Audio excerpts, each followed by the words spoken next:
अब यहाँ एक बात, पहले दो बातें अर्ज कर दूं कि अपने दौर में फारूक आजम ने भी अहले बैत का वही एहतराम किया जैसे हुजूर के ज़ाहिरी हयात में करते थे। ये सिर्फ बार बार इसलिए कह रहा हूँ कि आज इफरात व तफरीत हो रही है, अहले बैत और सहाबा के बारे में मुग़ल्लिज़ात बके जा रहे हैं और उसमें बहुत से लोग बहती गंगा में हाथ धो रहे हैं। अल्लाह ताला तौफीक दे।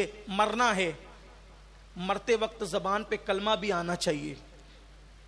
काजी अयाज ने शिफा में लिखा, शिफा शरीफ में, कि एक शख्स सिद्दीक़ व फारूक के गुस्ताखों की सोबत में बैठता था, मरते मरते उसकी ज़बान पे कलमा नहीं आ रहा था। पूछा गया कि तू दूसरी बातें तो कर लेता है, कलमा क्यों नहीं पढ़ पाता? तो कहा कि सिद्दीक़ व फारूक के गुस्ताखों की सोबत में बैठता था। तो ज़रा इस पर भी ध्यान होना चाहिए। और फिर अहले बैत अतहार की तौहीन तो अल्लाह रहम फरमाए, मरने से पहले पहले दुनिया ही में सज़ा मिलना शुरू हो जाती है। अहले बैत के दुश्मनों को कोई कोड़ में मुब्तला हो जाता है। अहले बैत की दुश्मनी का हाल ये है, दुश्मने अहले बैत तो कोड़ी हो गई हो। अगर अल्लाह किसी को मर्ज दे इम्तिहान के तौर पे तो अलग बात है, लेकिन शिमर को देखो, अहले बैत के दुश्मन को हुजूर ने क्या कहा? सरकार ने फरमाया कि मैंने ख्वाब देखा कि एक चितकबरा कुत्ता, हुजूर के अल्फाज देखें, ये कुत्ते का नाम आता है, लोग कहते हैं कि मिंबर पे ये बात क्यों कहते हैं? हुजूर ने कही है, मैं हुजूर की बात नकल कर रहा हूं। अगर आप जो है वो इसको शराफत के खिलाफ समझते हैं, माअज़ल्लाह, अस्तगफिरुल्लाह, हुजूर का फरमान बयान करना, तो आपको अपने ईमान का जायजा लेना चाहिए। सरकार अलैहिस्सलाम ने फरमाया कि मैंने ख्वाब देखा कि एक चितकबरा कुत्ता मेरे खून में मुंह डुबोता है। तो वो चितकबरा कुत्ता कौन था? वो शिमर था, जिसको कोड़ हो गया था, कोड़ के बीमारी में मुब्तला हो गया।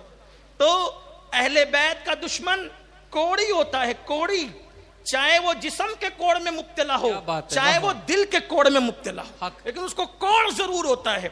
दिल में कोड़ हो तो नजर नहीं आता, लेकिन जबान से बकबक तो बराबर उसकी समझ में आती है। इसलिए अहले बैत से और किससे दुश्मनी? जिनसे जन्नत लेना है, जिनके सदक़े में जन्नत मिलना है, जिनकी खैरात में जन्नत मिलना है, जिनके उतारे में जन्नत मिलना है, उनसे दुश्मनी। अहले बैत पाक से गुस्ताखियां, बेबाकियां, लानतुल्लाहि अलैकुम, दुश्मनाने अहले बैत। दुनिया खत्म हो जाएगी, दुनिया की रानाइयां खत्म हो जाएगी, जिंदगियां खत्म हो जाएगी, मालो दौलत खत्म हो जाएंगे, आल औलाद खत्म हो जाएगी, लेकिन याद रखना, अहले बैत से बेवफाई की तो ना दुनिया मिलेगी ना आखिरत मिलेगी, सब तबाह बर्बाद हो जाएंगे। देख लो दुनिया का हाल, बार बार हर साल ये बात जो बयान की जाती है, याद रखना, अहले बैत से न टकराना, अहले बैत से मोहब्बत करो, वो मोहब्बत के लिए है। कुरान कह चुका, कुल्ला अस्अलुकुम अलैहि अजरा इल्लल मवद्दत फिल कुर्बा, ए महबूब फरमा दे कि मैं तुमसे कुछ उजरत नहीं मांगता मगर ये कि मेरी अहले बैत से मोहब्बत करो। करो मोहब्बत अहले बैत से, लेकिन एहतराम सहाबा के साथ। तो अर्ज कर रहा था, फारूक आजम ने वही एहतराम किया। एक मिसाल सिर्फ बताता हूं, उसकी एक मिसाल, कि जब वज़ाइफ देने की बात आई मदीने मुनव्वरा के लोगों को, तो फारूक आजम ने कहा फेरिस्त बनाओ कि वज़ाइफ दिए जाएंगे। तो उस वक्त लोगों ने कहा अशरे मुबशरा, अहले बद्र, तरतीब से। फारूक आजम ने कहा नहीं, ऐसे नहीं, रसूलुल्लाह से जिसका रिश्ता जितना करीबी होगा उसको उतनी ज्यादा वजीफे की रकम दी जाएगी। यह अहले बैत से मोहब्बत है फारूक आजम की। और आप जानते हैं 6,000 रुपया सालाना वजीफा खुद अमीरुल मोमिनीन फारूक आजम का था, और उतना ही वजीफा हजरत इमाम हुसैन का भी था। यानी अमीरुल मोमिनीन के बराबर वजीफा किसको दिया गया? इमाम हुसैन को। और एक वो भी खूबसूरत रिवायत है कि जिस वक्त गनीमत का माल तकसीम हो रहा था, लोगों को ये रिवायत नजर नहीं आती और वो मशकूक करते हैं सहाबा के किरदार को, और कभी कभी कहीं कहीं हमारा नौजवान भी बहकता हुआ नजर आ रहा है। जब गनीमत तकसीम होने लगी, माल गनीमत तकसीम होने लगा, तो हजरत अब्दुल्ला इब्ने उमर से ज्यादा माल इमाम हुसैन को दिया फारूक आजम ने।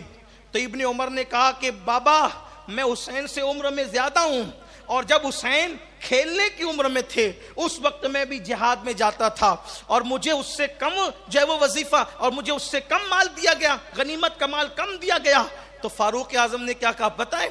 हुसैन के बराबर माल मांगने वाले सुन, हुसैन के बराबर माल मांगने वाले सुन, अगर हुसैन के बराबर माल मांगता है तो हुसैन के नाना जैसा नाना ला, हुसैन की मां जैसी मां ला, हुसैन के चचा जैसा चचा ला, हुसैन के नानी जैसी नानी ला, हुसैन की खालाए जैसी खाला ला, हुसैन के मामू जैसा मामू ला, और तू न ला सकेगा क्योंकि हुसैन की खालाएं बिनते पैगंबर है, बनाते पैगंबर है, वो ज़ैनब है, वो रुकैया है, वो उम्मे कुलसूम है, उनके मामू इब्ने रसूल हैं, हजरत इब्राहिम है, हजरत कासिम है, हजरत तैयब व ताहिर है, और फिर हुसैन की नानी जिसको अर्श से खुदा सलाम करता है वो खदीजतुल कुबरा है, और हुसैन के नाना सैयदुल आलमीन है।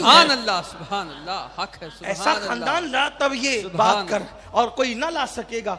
ये अकीदत थी फारूक आजम को अहले बैत अतार से। और वो वाक़या तो बड़ा मशहूर सा है कि जब एक दिन सैयदना इमाम हुसैन ताखीर से कई दिनों के बाद मिले और पूछा, शहजादे हुसैन आप मिलते नहीं।